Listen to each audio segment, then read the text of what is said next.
So that being said, I see that our next guest expert is joining us. So I'm going to tell you guys a little story while I intro this badass. I couldn't be more excited to be collaborating with this epic human. So you guys, our next expert is actually one of my first ever business coaches back in 2014. And I'm just going to lay the stage for you guys a little bit here and how I came into the world of this incredible person. So I just recently graduated from college, December of 2013. I had a little baby. I was just freshly off of food stamps. My husband had just got his first job out of school, and I had decided I am going to launch a business, and I'm going to be a motivational speaker, and I'm going to be a coach, and I'm going to make this happen. And I was just so green, so naive, and so excited. So I put together an event, right? I had studied online. I went to this little 2-day workshop, and I learned how to put on these events every single month. I don't know if you've ever heard of the man named Kirk Duncan.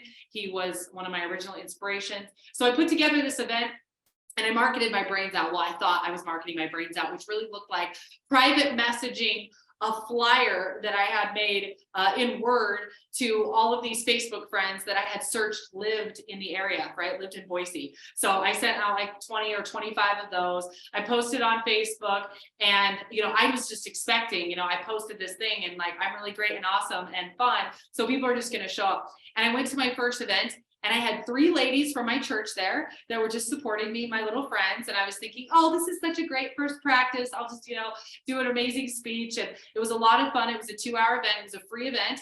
And then on the back end of that, I was selling into my Powerhouse Academy, which was my coaching program at the time. Obviously, none of them bought. They were just my friends. They were just there to support me. And I was really motivated. I'm like, I'm going to do 1 event a week. And this is just eventually going to grow over time. So I went and did my next event. No one showed. It was an empty room, but Kirk had taught me, you just speak and you present, you speak to the empty room, you practice, you just imagine inviting ancestors or other spirits or whatever there, and just imagine serving the people. So I did that 2 weeks in a row, and I was starting to get really discouraged. Like, nobody was showing, nobody was replying to my marketing. Like, I had no idea what to do. And then I saw a post about a business retreat, and I was like, okay, I want to do this. So I get in touch with them, and they have 1 spot left at the retreat. It was like a $2,000 retreat, but because I was registering the day before, they gave it to me for $1,000 off. So I put it on my credit card. I put it on my cute little credit card, and I show up to the retreat, and there are just this wide variety of people. There's this really fancy schmancy lady named Flynn, and play big, play bold. That was her motto at the time. And I was like, all right, that speaks to me. I'm here to like go all out and like change the planet. I had this adorable mission to be a motivational speaker and spread the good word and help people have happy and empowered lives. So I'm here at this event, and I'm not understanding probably 70% of the content, but I'm a really good faker. So I'm sitting there taking notes, and they had these little breakout sessions where you go and meet with one of their coaches, and the coach was Rebecca. And so they pull you out, and they kind of like go over your business, and they map out kind of what's going on, your systems and all this stuff. And so they pull me out, and I guess during that meeting, they like map out your business, and they usually make you an offer to join them in a coaching program for an entire year. They didn't offer it to me because I was so unqualified. I had like no sales in my business. I had no experience. I was just green beyond belief. I was just like all over the place. They're asking me questions like, who are you here to serve? And I'm like, the planet, like I didn't even know what I was doing. And they didn't even offer it to me. And I like go back up the stairs, and like everyone's kind of talking. It's like after lunch, and people are like, are you going to do Team Elite? Are you going to do Team Elite? And people are asking me because, I was like really confident. I was really good at faking it. They're like, are you doing Team Elite? I was like, what's that? And they're like, you don't know what Team Elite is? And I was like, no. And it was like time to start again. We go sit down at the couches. They're going over all this information in Q&A about Team Elite. And I finally raised my hand. I'm like, what is this? Like, what is Team Elite? And Kim's like, well, it's not a fit for every business. I was like, I was so offended that it wasn't a fit for me and they weren't going to try to sell me anything. Like, I don't know if that was a tactic or not, Kim, but it totally worked because I was like, I am not going to be passed over on this. It doesn't matter that I don't know anything. It doesn't matter. I am going to figure this out. So it was a $17,000 program. I had $1,000 left on that credit card. I had no other money to my name. Like I said, my husband was in his first real business, and I went for it. And I did the $17,000 program, and Kim blew my mind. That is the day, that is the year that I learned the power of coaching, the power of having somebody in your corner that knows more than you and can give you those shortcuts. My next event, I had 85 people at, and I did $3,000 in sales. I couldn't believe it. It was enough money to actually pay for my next payment for my coaching. And I spent that whole first year working through that program, basically just making enough money to pay off the program. And it changed my life forever. Kim was incredibly patient with me, very sweet and kind, and has been a long-standing hero of mine, of being one of the first people to really bust me out of my shell and to help me see things in a bigger way. So I couldn't be more excited to be inviting Kim Flynn here. I'm going to read her bio for you really quick. So Kim Flynn, I'm going to actually pin you while I read it so they can see your lovely face. I just want everybody to know, when I met Kim, she had a red bob. So here we go. Kim Flynn is a best-selling author, podcaster, and serial entrepreneur. She has mastered the art of the retreat, growing her largest event business to 10 million in revenue and hosting 500 plus business retreats over the past 10 years. She splits her time between Costa Rica and Salt Lake City, teaching business owners how to run profitable events through her company, Retreat Works.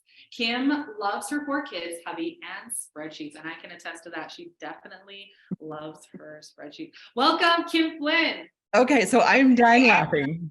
Behind the scenes, I am like, got my Kleenex here. I'm crying laughing at your story, V. That is hilarious. So I have to say, I didn't realize you were that green when you came to your first retreat. All I remember is this powerhouse woman who, you can't fake that, like you say you're faking it. No, you've always had that. That's in you. You are meant to do big things. And that was super obvious from day one. No idea why we didn't invite you. I've never heard that story before. That's hilarious. Oh my gosh. Yeah, Rebecca's like, no. Oh, that's too funny. But I do want to tell you, and you already know this from coaching, there are some clients that I think teach you more than you teach them. And V, you're one of those people. You have had a permanent influence in my life right back. So it's this cool, mutual, meant to be kind of thing. And I'm honored to be here. I love it. Thank you. Thank you for being here, and thank you for your time. So to jump in, I mean, I already know a lot of the deets, but I'd love for you to just tell our viewers here and our replayers, how did you get your start in entrepreneurship? Where did that begin? Oh man, my start's not very interesting. Can I tell you my end instead? Yes. Tell us your All right. So I just took one step at a time and I grew this massive empire. And for me, we're not talking billions, but I had a $10 million company. We had 3 locations across the country. I was moving and shaking, and it was my dream. It was super powerful and I was loving it, had a big team, and we were on fire. And that's when 2020 hit and all events shut down, as you know. We had no revenue for 5 months, and we came crashing to a halt and had to shut everything down. And everything I had worked for I don't know how many years at that point, 15 years probably, everything I had invested in was gone in a matter of weeks. And I was sitting at the bottom of that mountain saying, how did I just fall that far? Like, how is that even possible? And you were just talking, I was taking notes as you were talking before. You said you understand the assignment, right? Understand the assignment life is teaching you. Life is not always shiny and good. And you talked about blame, even blaming life. My definition of blame is unable to accept what is. When we're unable to accept what is, then we're pissed off at life. We're pissed off at ourselves. For me, it was a lot of internal blame. How could I not see? How could I not find a way to make this work, even though we had no revenue. And so that was one of the most pivotal, and 3 years later, looking back, one of the most important things that's ever happened in my life.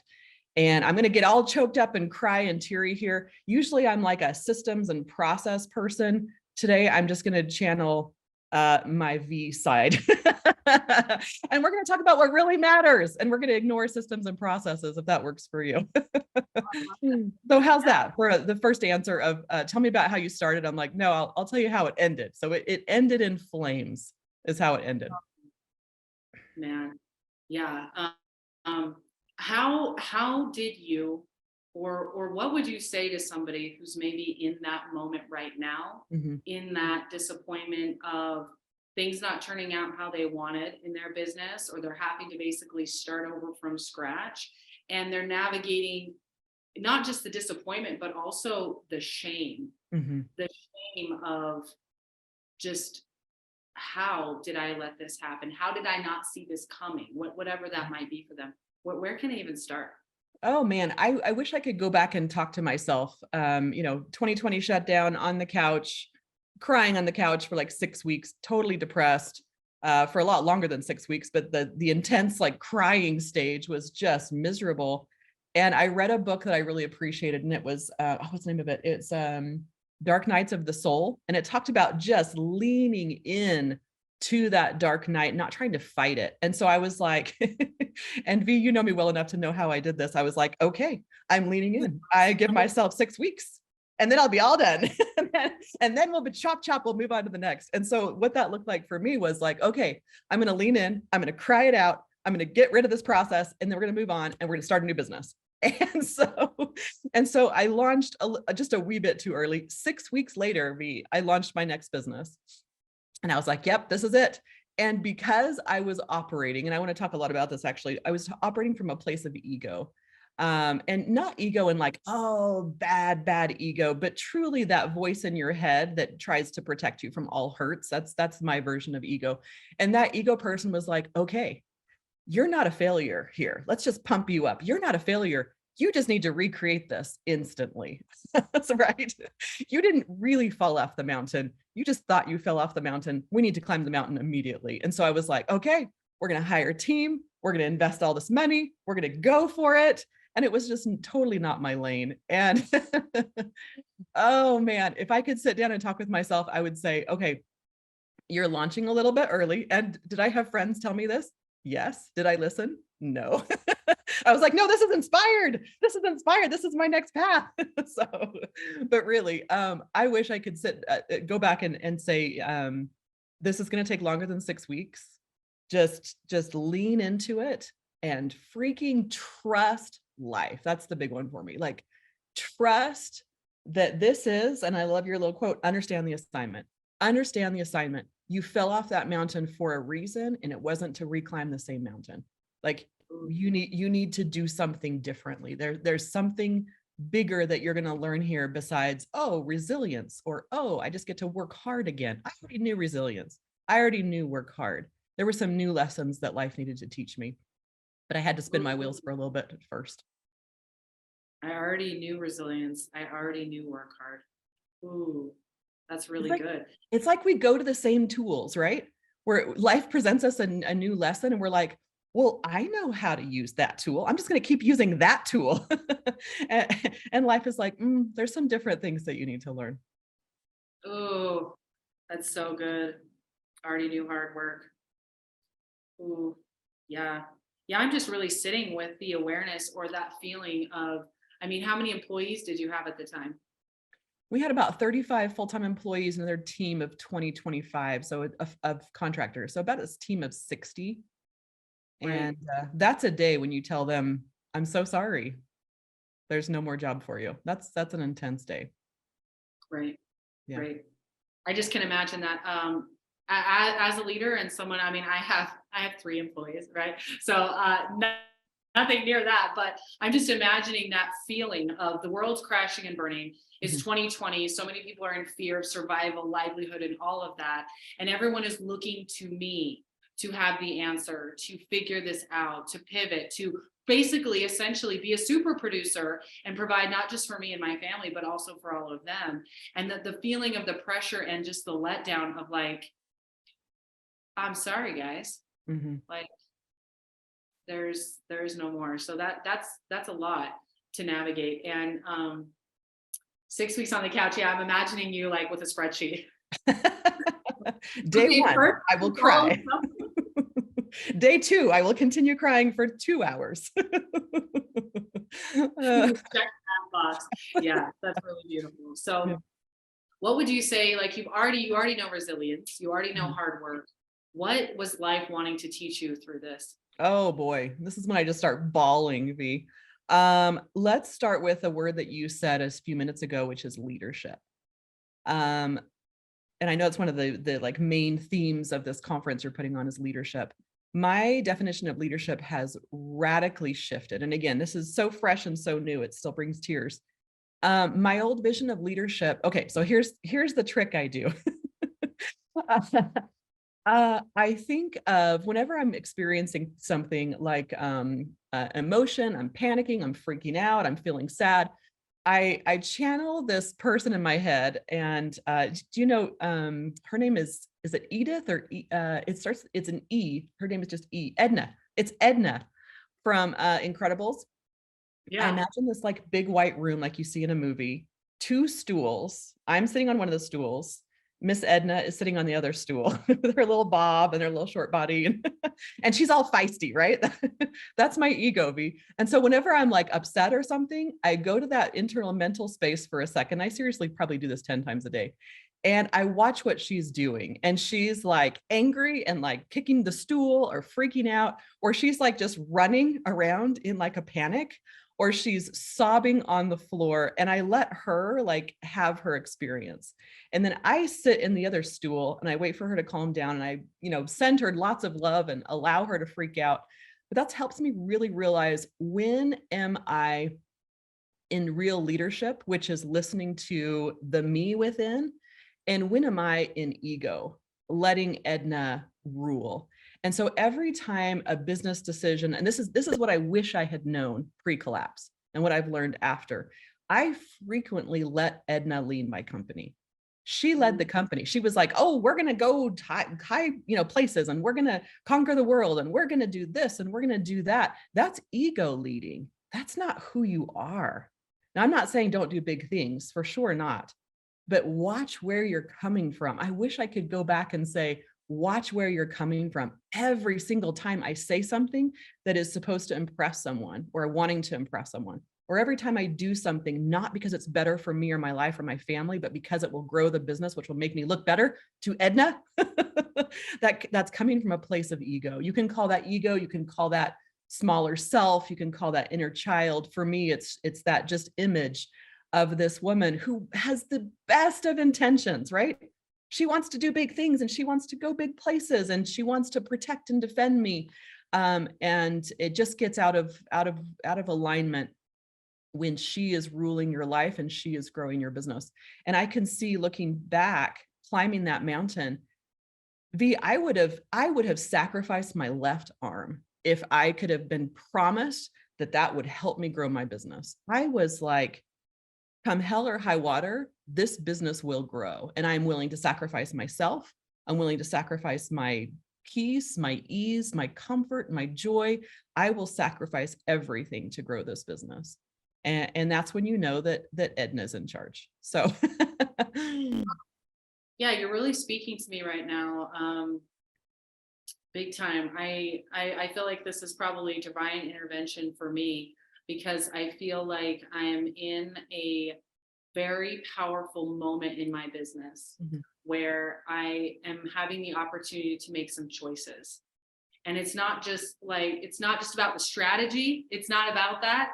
It's like how I'm going to be in the strategy and who I'm going to be. And I definitely can see Edna, and I can see this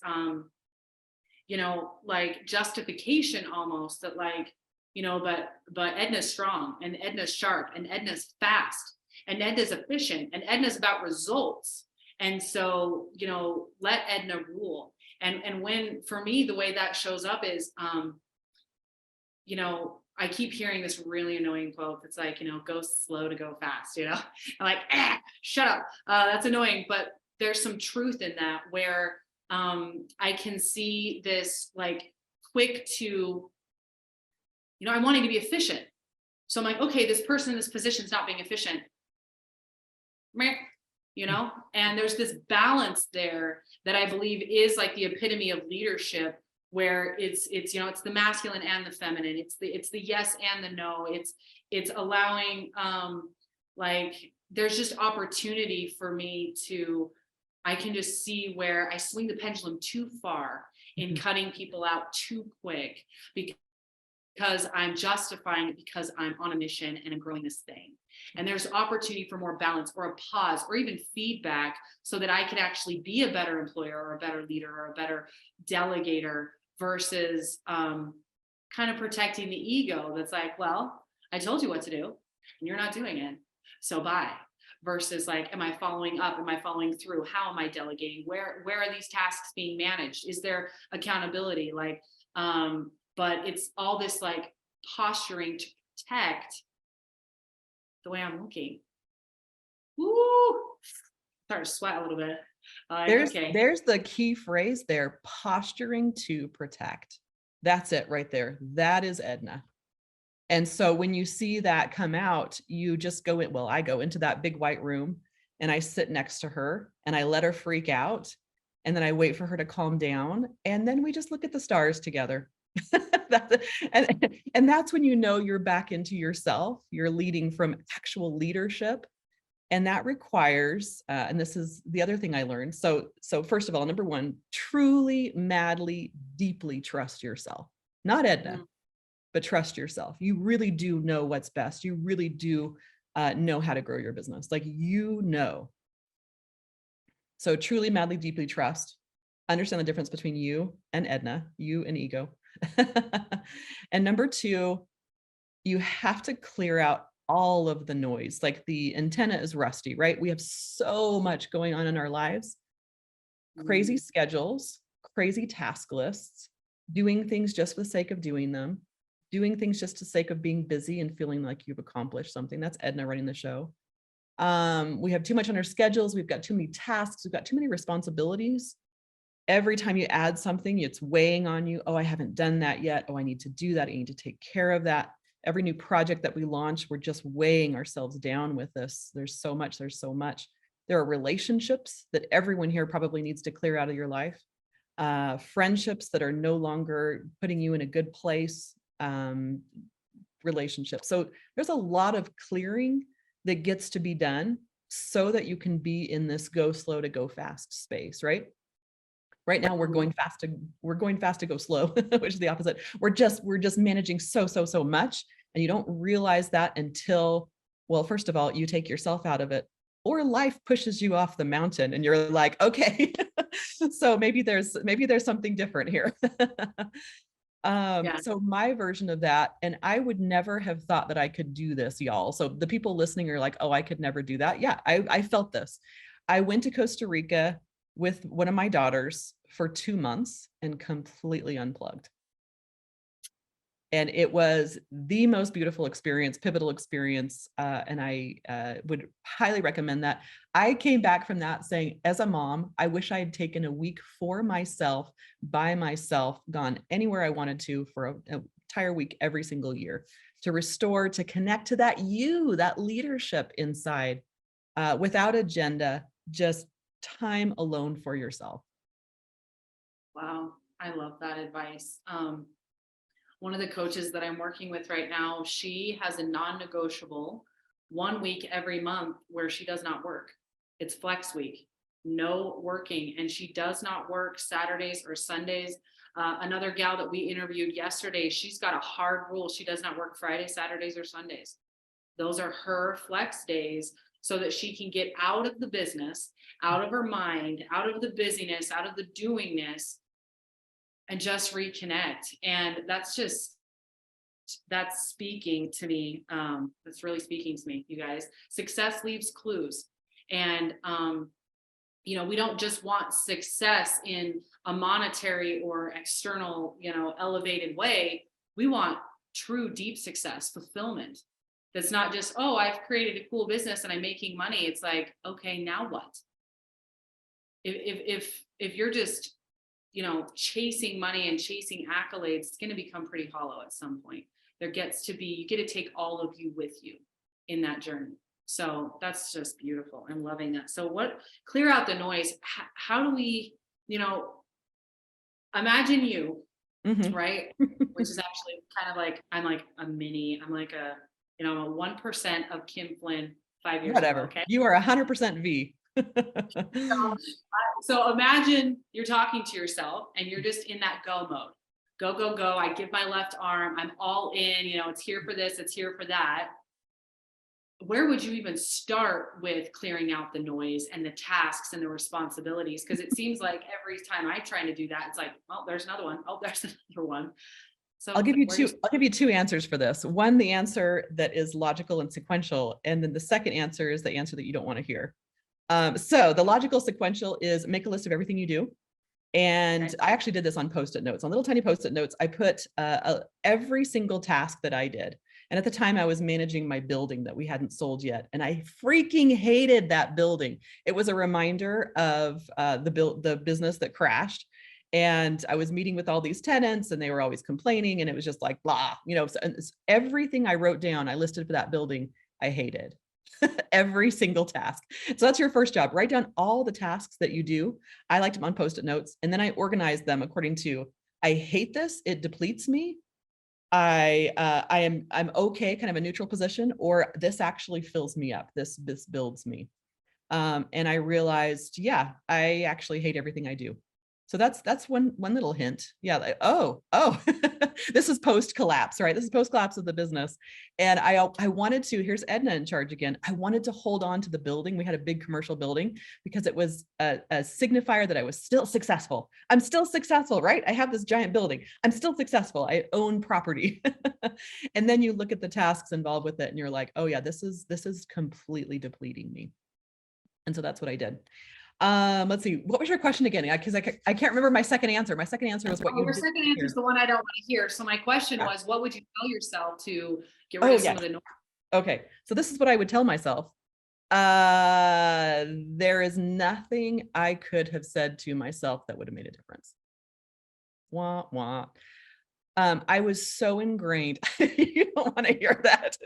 I was so ingrained with the way I was doing things. I was so determined and so on a mission that I would not have been open to feedback at that point.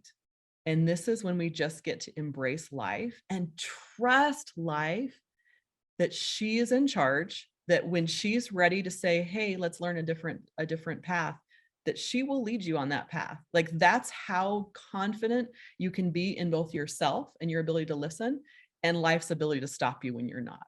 Like, you don't even need to worry about it.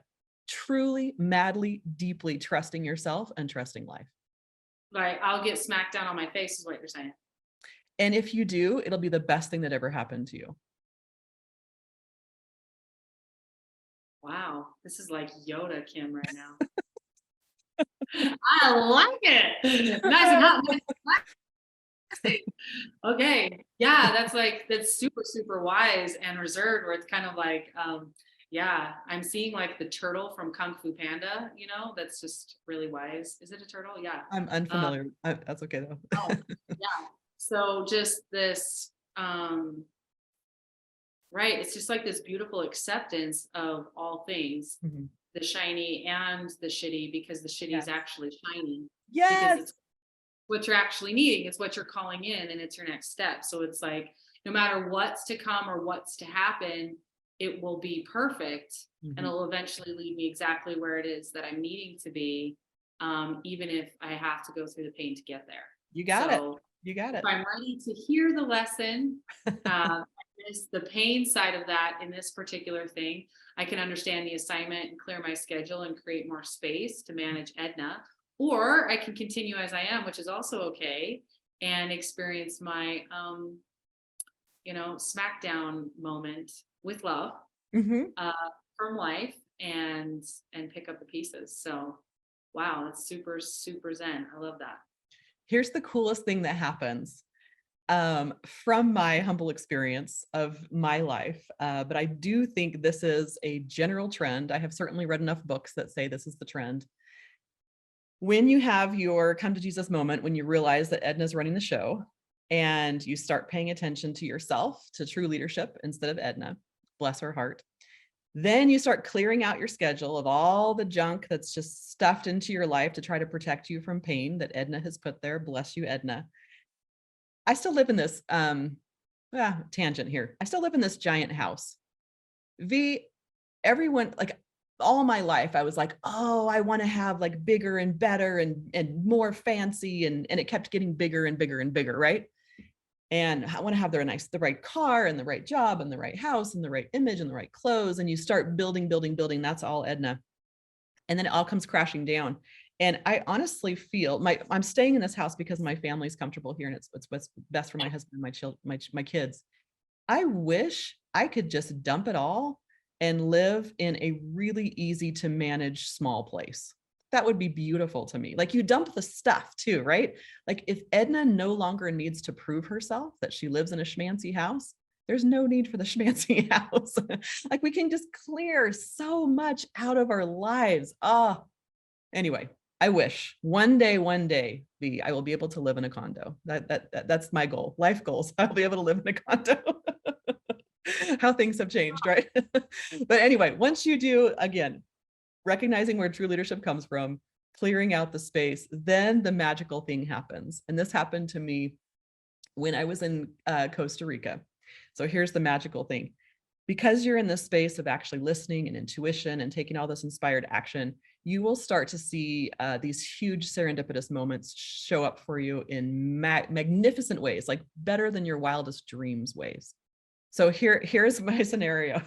I cleared out my life. I'm in Costa Rica by myself, living like on dirt streets, carrying my groceries on my back. Like it was this beautiful, like, this is how humans are meant to live moment, right? Walking everywhere, huge rainstorms, and you're just so close to nature. You wake up with the sun, you go to sleep with the sun. It's outdoor living. It was just like, this is me. This is me. Like I can see myself. I'm living slowly enough. It's some kind of quote from Elizabeth Gilbert. I wish I could live slowly enough so that I could actually see my life or something like that. Like that's how I felt. I was like, here it is. Here is this joy, this happiness. And in that space, life is like, let me just give you something here. Let me just give you something beyond your wildest dreams. Here's this property. I think you should, try to find an investor to buy this property. It's 5 villas. I think you should start hosting retreats here. And then I was talking to my sister, and my sister's like, yeah, I think I'm going to move there. And my other sister already lives there. And we're like, oh my goodness, is it really this easy? Like you sit back, you relax, and life is like, let me give you better than your wildest dreams. Let me give you living internationally in Costa Rica, the most gorgeous country. Let me give you like your whole business model in your hand. And the business model is not a $10 million business. It's doing what I actually love to do, which is running retreats and working with people that I love. Like that's the dream. And I had that, I don't know, probably 8 years ago, somewhere on the growth of my business. And I stopped there for a minute and said, wow, this isn't this magical and special. But then Edna got involved and she was like, nope, must grow, right? And again, no regrets, must grow. and I got to grow. But I'm getting in my life, like, I don't know, my life is handing me this better than your wildest dreams moment. There's this beautiful serendipitous moment where the whole house had flooded, giant rainstorm. I didn't have a squeegee. I was cleaning out the floor with a pool noodle, trying to like squeegee all the water out. My sister calls me and I say, I think I want to move to Costa Rica. And she says, me too. And so all 3 of us sisters have this magical, oh my goodness, better than our wildest dreams, magical moment. Anyway, it doesn't sound like much, but for me, it was pivotal. And it was like life showing me like, you thought Edna could build dreams for you. Watch what I can do. I can build some dreams for you. And they won't be ego-centered, and maybe they won't be as illustrious as 10 million, 40 million, but you will have such joy in your life if you follow that. I'm crying, Kim. You got me crying. You got me crying. Yeah, what an honor to hear this from you. Thank you. Thank you for sharing this. Which is really, really profound for me because I got to see a lot of that from a distance, but I got to see it and feel it. And I was so inspired by you, and still am. Whew, thank you. Thank you.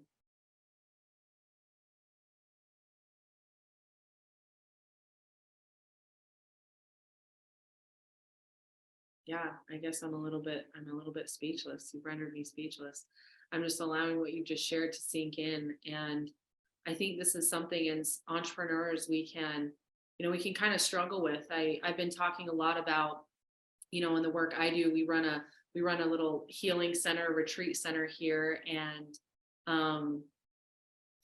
I talk about light worker shadows and people that are, so in their, their woo woo and their spiritual and their feminine that they don't ever take action in their business. They don't ever actually make any money. And they just are kind of like a puddle on the floor. And then over here on this other extreme, there's, being so regimented and so systematized, basically, that there's no room for the magic. There's no room for, the divine intervention that that comes in. And like you're saying, it's better than we can imagine, but it requires that trust. Like you're saying, it requires surrender, which is not needing to be in control all the time of how it's going to go and how it's going to turn out and what's going to happen next. And instead, being able to dance with life and with what's coming, and to see the signs. And it's just really crazy that you're saying this. About a month ago, I was in Florida at a business mastermind and was really connecting into vision and really feeling just so aligned and so on purpose and so in service, and like, can't wait to help these people. And, I got home and very quickly, we had this big onboarding happen, results, new business, money coming in, and it's feeling really good and really exciting. And then I feel like Edna stepped in, and I started really, I haven't taken a day off in I think 24 days now. And I've just been going so hard, and my body's breaking down, I'm burning out. But more than that, what I'm seeing is I've been so busy, I can't hear divine intervention. I can't see. I was seeing them a month ago. There was all these really cool coincidences, all these crazy things, like even 2 months ago, reconnecting with you and, us getting clear that we need to pivot our little crystal shop and start holding retreats here and just bringing people together in person, feeling the heart of that. And then you being like, oh, that's what I'm doing. I'm like, oh my gosh, this crazy, not coincidence, but it was reconfirming for me of my direction, hearing what you were doing. It just felt so good. I don't even know if I can put it into words. And I'm just seeing that, when my calendar's full and my to-do lists are full, my head is full, and my heart isn't even in it. My heart's not on board. My heart needs a nap. It needs to go to Costa Rica and experience a rainstorm, I'm sure, and carry my groceries on my back. So you're just bringing in something that's so potent and so important to remember. And, as you're saying that, my little logical brain is like, yes, we can build a system to ensure this. We take days off, or we plan a week away, or, take that alone time to ensure that we are clearing out our brains and our schedules so that we can hear our heart again. So thank you. For real. Thank you for everything, and your time here today, and your vulnerability and your willingness to share. You're going to impact, you already have just so many people with this very raw truth. And I can just feel it in you, this embodiment of Kim 7.0 or whatever you're on right now. And just the privilege of getting to be in the energy of that, and feeling you, it's like, I can just, I'm like, yeah, I'm just soaking up the vibes, like let it come in and permeate me, because you are a leader. If I were to define the epitome of a leader, it's you. And as much as, you know, Edna ran the show at times and shifted things, like I had so many moments witnessing and watching you with so much grace and poise handle feedback, navigate disappointments, struggles, things going on. And just, you've always inspired me in that way. So I'm just so grateful. I'm so grateful that you were here today, Kim. So Thank you. Can let's transition. Can I say What one were you- last thing, Nancy? Yeah, Oh, yeah. sorry, V. I know you're from previous life. I was recently talking to a friend. She just sold her family business for 10 million. I just lost my business of 10 million. And crazily enough, we're in the same space. The same space is, what do we do next? We had this big mission for wanting to help and empower women. She had the same mission, that's at the core of it. How do we help and empower women if we've fallen off the mountain, whether we jumped off or whether we gracefully landed in a parachute of $10 million? Wish that were my path. But how do we serve if we don't want to climb the mountain again, right? Like how do we serve? And the thought came to me this morning with this interview, and this will make me cry. V, I think my time to be on the mountain, whether, you know, I don't know if that analogy follows through or not, but my time to be the big leader was 10 years ago. What I can do now is help other leaders. And so V, I say big things for you. So growing in integrity does not mean you're playing small. Growing in integrity means you're constantly checking in to who you are and taking those inspired steps. It doesn't mean that you can't do big things. It means that you do big things in this integrity leadership space.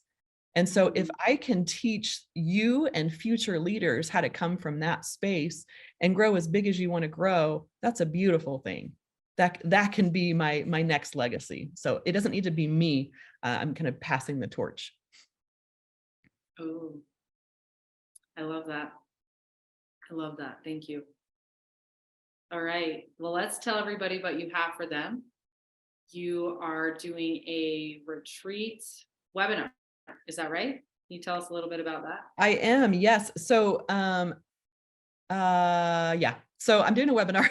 I think it's January 12th or something. You can tell I'm super systematized right now, right?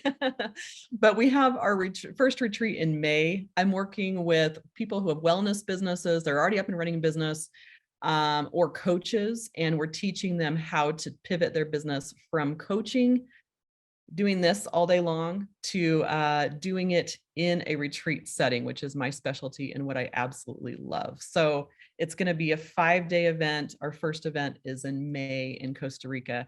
And I can't wait. I can't wait. It's like I've died and gone to heaven. It makes me cry just thinking about how excited I am to be teaching business principles, which is what I do, in this amazing setting of pura vida. It's like this slow down and let life just soak into your bones space. I mean, better than my wildest dreams. And so I'm so excited. So anyway, that's coming up in May. There is a webinar about it. I'm sure you'll find the link somewhere on V's stuff.